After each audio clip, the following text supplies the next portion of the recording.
What is up, guys? Your boy Eli is back with another video. Now that the NBA season is basically around the corner, we have an abundance of players on different NBA teams coming off an injury and are either on a projection of being traded very soon.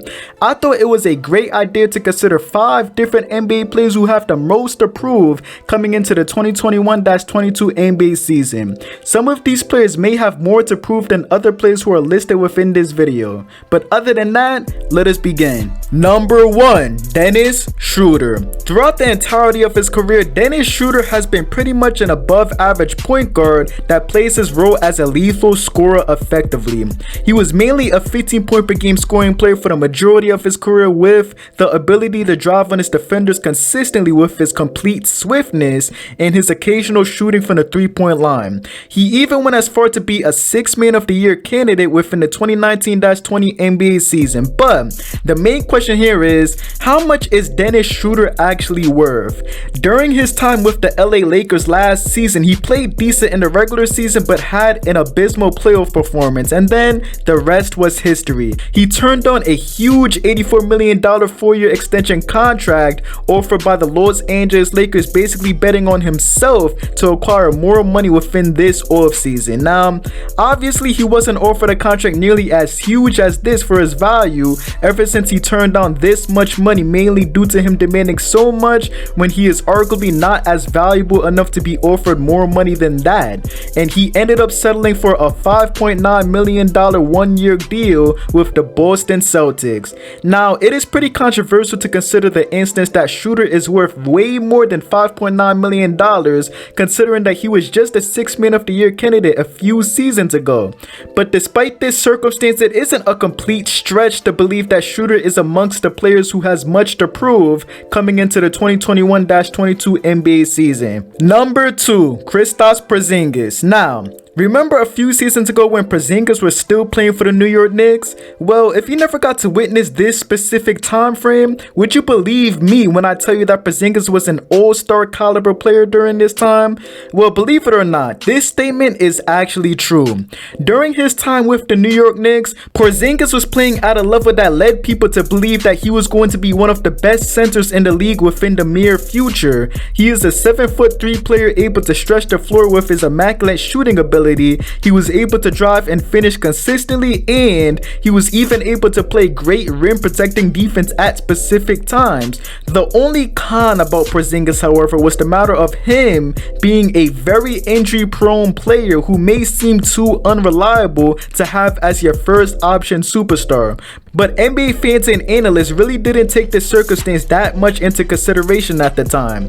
It was only then that Porzingis was traded to the Dallas Mavericks to pair alongside Luka Doncic, and there were talks of this duo being very lethal within the Western Conference. That is until now.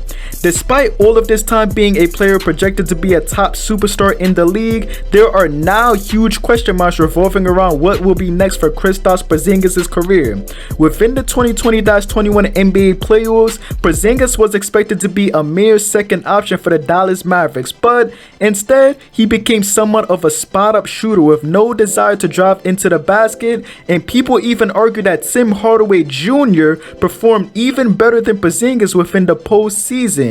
When the Mavericks lost to the Clippers in 7 games, NBA fans were quick to point the finger at Porzingis, making him the reason as to why the Mavericks lost the series in the first place. And then news came out indicating that Porzingis wasn't happy with his role on the Mavericks team.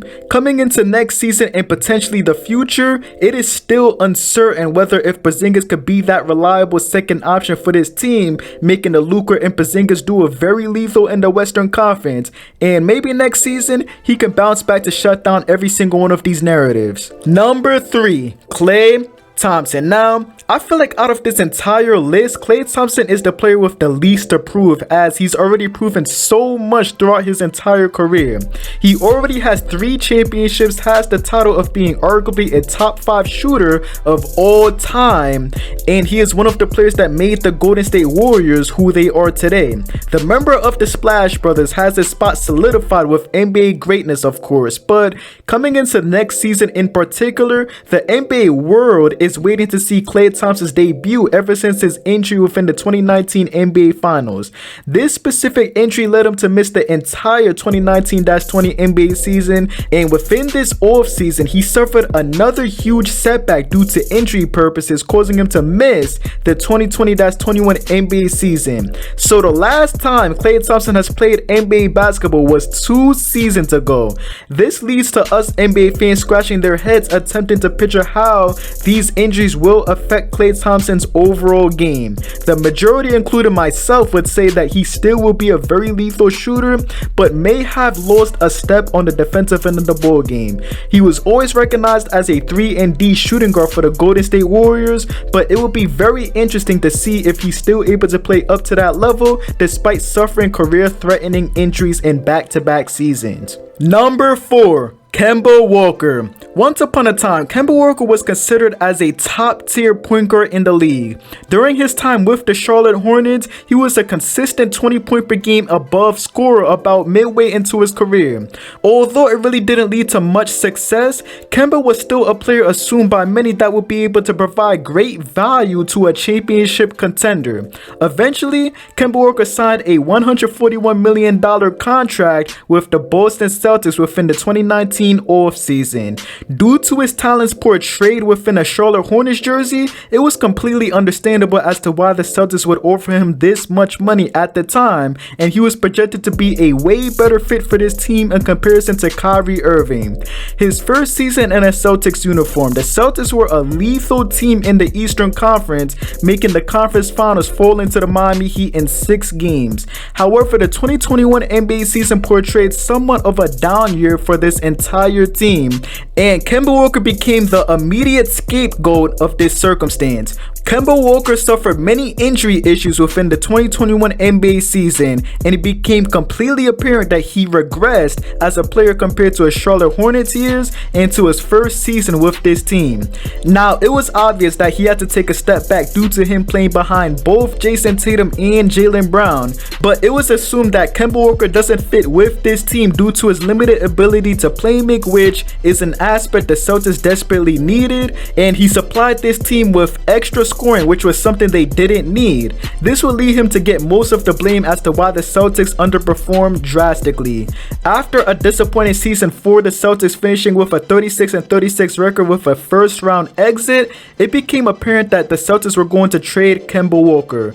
Kemba Walker was first traded to the OKC Thunder and then was waived and then signed a 1-year $8 million deal with the New York Knicks. Now that Walker is on a completely different team and environment that would benefit off his overall game in comparison to the Celtics, maybe this is his year to prove to the entire world that he is still a player within a caliber of an all-star point guard. Number 5. Ben Simmons. Now, it was pretty much guaranteed that Simmons would make this list. Now, I'm not going to spend too much time on Simmons since I feel like at this point we are beating a dead horse, but pretty much the entire NBA world knows that Ben Simmons has much to prove, especially next season.